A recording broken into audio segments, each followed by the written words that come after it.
ब्रह्मचारी को सबसे पहले अपनी रसना पर नियंत्रण रखना आवश्यक है। जबान पर, जबान बिगड़ी सब बिगड़ा।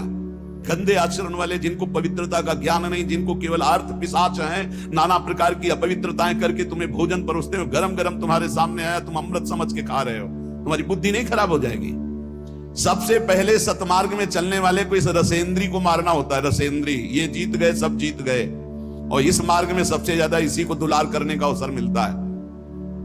जहां निमंत्रण होगा वहां चक्क होगा, बस को खाओ और चौपट करो अपनी साधना, अपने परमार्थ को चौपट कर दो। खाना ही मृत्यु है और खाना ही जीवन है।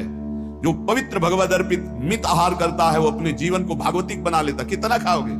याद रखो, परमार्थ में चलने के लिए रसेंद्री को बहुत शासन में जरूरत है, बहुत शासन की जरूरत है। रसेंद्री, अगर रसेंद्री आपकी छूटी हुई है तो कोई भी इंद्री आपके कब्जे में आने वाली नहीं।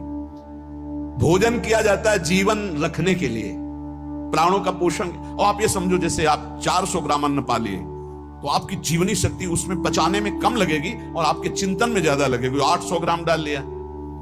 एक दिन सुना था 24 घंटे में एक मानव शरीर को स्वस्थ रहने के लिए 400 ग्राम अन्न की जरूरत होती, बस। इसके बाद तो ऊपर ओवरलोड करना है। इतनी हानि आप नहीं समझ पा रहे हो, रोगों का घर बढ़ा रहे हो। थोड़ा भोजन करो, सात्विक भोजन करो, और ऐसा भोजन करो जिसमें तेल आदि गरिष्ठ पदार्थ ज्यादा न हो, तो आपकी जीवनी शक्ति बढ़ेगी। आप उसी जीवनी शक्ति से भजन करेंगे। भजन में मन क्यों नहीं लगता? आप देखो, एक दिन खा के अच्छे, और एक दिन 2 रोटी खाओ केवल हमारे कहने के अनुसार, कि आपको लगे कि हाँ भूख लगी अभी, और छोड़ दो, फिर आप भजन में लगो, देखो कैसी वृत्ति जाएगी, सतोगुणी। चंचलता मन की तभी रुकती है जब सात्विक भोजन होता है। नेत्र की चपलता, बार बार इधर उधर देखना, कानों की चपलता, प्रपंच की बात सुन, हर इंद्री का ब्रह्मचर्य हमें चाहिए।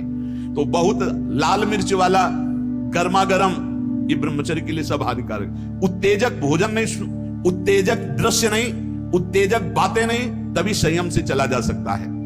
प्रतिदिन एकाग्रता पूर्वक कुछ सदग्रंथों का स्वाध्याय सबको करना चाहिए, सत्संग सुनना चाहिए, परम पवित्र महाभागवतों के चरित्र पढ़ने चाहिए, सरलता पूर्वक विश्वेश्वर भगवान की प्रार्थना, उनका नाम जप करना चाहिए। केवल ऐसे संयम से चलने से सबकी उन्नति का भाव जागृत हो जाता है, निस्वार्थ भाव जागृत हो जाता है। पूरे जगत का मंगल वो कर सकता है जो संयमी है।